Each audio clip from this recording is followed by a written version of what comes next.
Good evening, visitors. Welcome to the Australian War Memorial's last post ceremony. My name is Melanie Cassar, and joining us today from the Royal Australian Air Force is Wing Commander Tim Creevy. We warmly welcome the delegation representing the Warrant Officer Leadership and Management course. We welcome the veterans who have served, those that are still serving, and the families that love and support them. We acknowledge the members of RSL and Services Clubs Association, RSL Victoria, and RSL Queensland, who are watching the broadcast of this ceremony across Australia. During this evening's ceremony, wreaths will be laid at the base of the Pool of Reflection by visitors to the memorial. If you are able, please stand and join in singing the National Anthem.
If able, please be seated.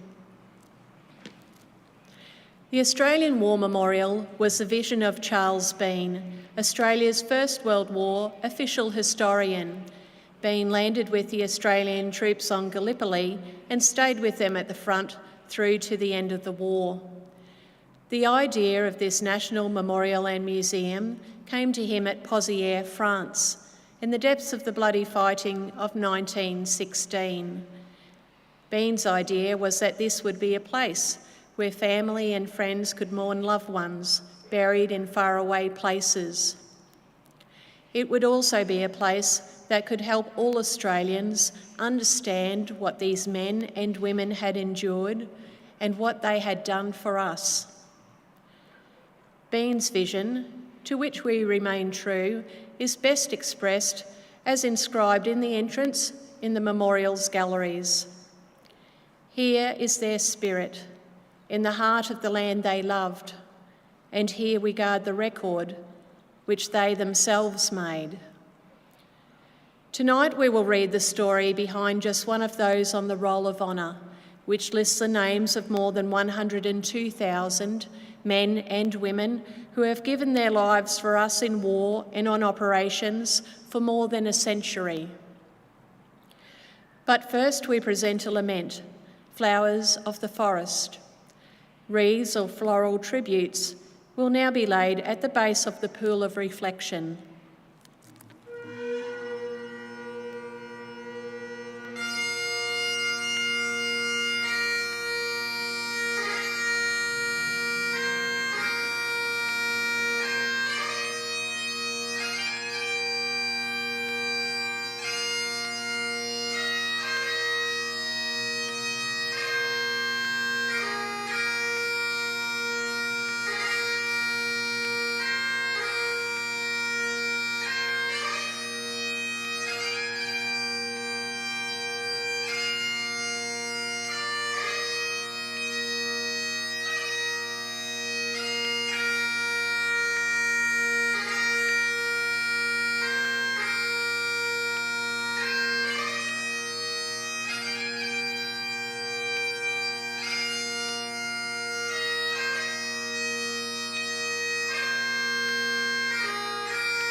Today we remember and pay tribute to Private Frederick William Gleadhill. Frederick Gleadhill was born in 1898 in the small farming village of Blaney in central west New South Wales. Known as Fred, he was one of 7 children born to George and Mary Gleadhill. When Fred was a child, his family relocated to the nearby town of Woodstock, where he attended the local primary school. On completion of his education, he took up work as a farmhand and labourer. Fred Gleadhill enlisted in the Australian Imperial Force on the 11th of April 1916. He was assigned to reinforcements of the 45th Battalion and began a short period of training in Australia. In July, he and some of his comrades were farewelled at a local send-off where Fred was given a watch and a pair of socks. He embarked for active service in late August from Sydney on board the troop ship Anchor Seas. Private Gleadhill reached England on the 11th of October and proceeded to camp at Codford on the following day. He continued training with his unit until November, when he was briefly hospitalised. Upon recovering, he was sent to the Western Front.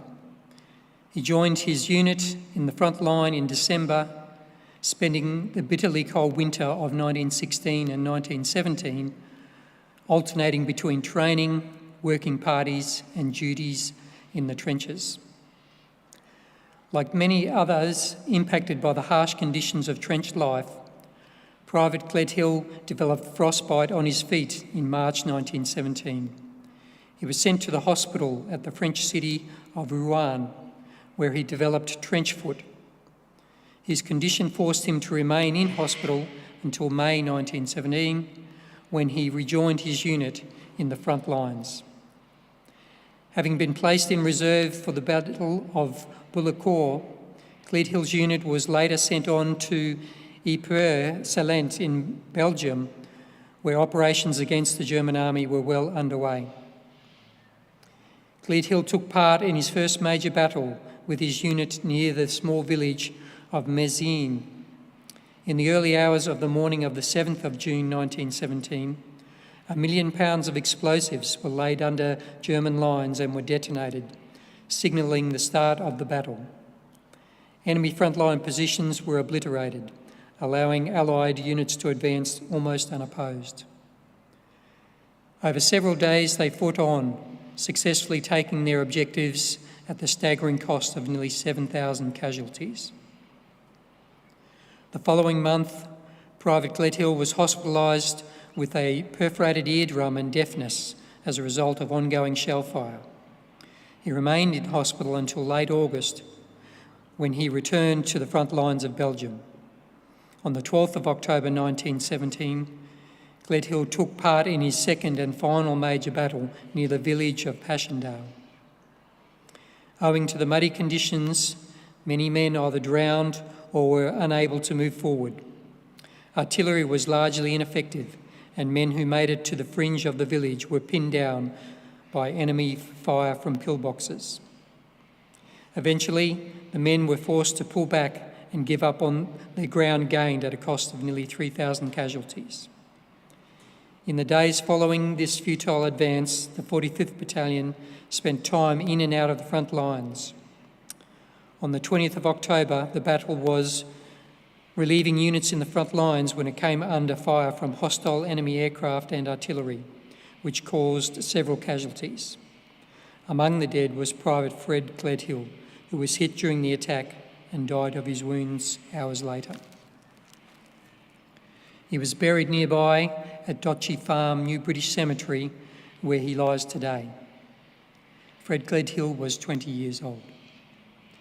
His name is listed on the honour roll to my right among 6,000 to 62,000 Australians who died while serving in the First World War. His photograph is displayed today beside the pool of reflection. This is but one of many stories of service and sacrifice told here at the Australian War Memorial. We now remember Private Frederick William Gleadhill, who gave his life for us, for our freedoms and in the hope of a better world.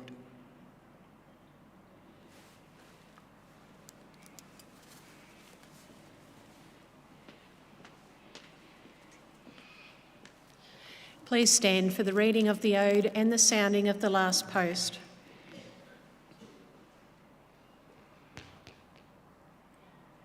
They shall grow not old, as we that are left grow old. Age shall not weary them, nor the years condemn. At the going down of the sun, and in the morning, we will remember them. We will remember them.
Lest we forget.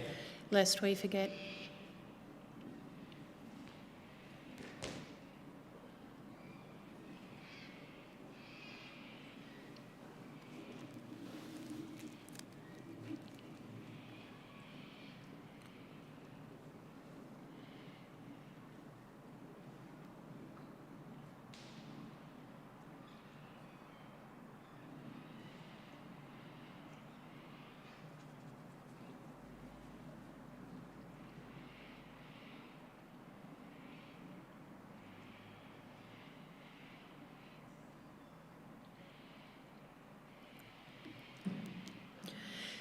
We leave you this evening with the words of the memorial's founder, Charles Bean. Many a man lying out there at Poziere or in the low scrub at Gallipoli with his poor, tired senses barely working through the fever of his brain, has thought in his last moments, well, it's over. But in Australia, they will be proud of this. Ladies and gentlemen, girls and boys, that concludes the last post ceremony. On behalf of the Director and staff, thank you for visiting the Australian War Memorial today and for your continued support of the Memorial's development project. We wish you all a very pleasant evening.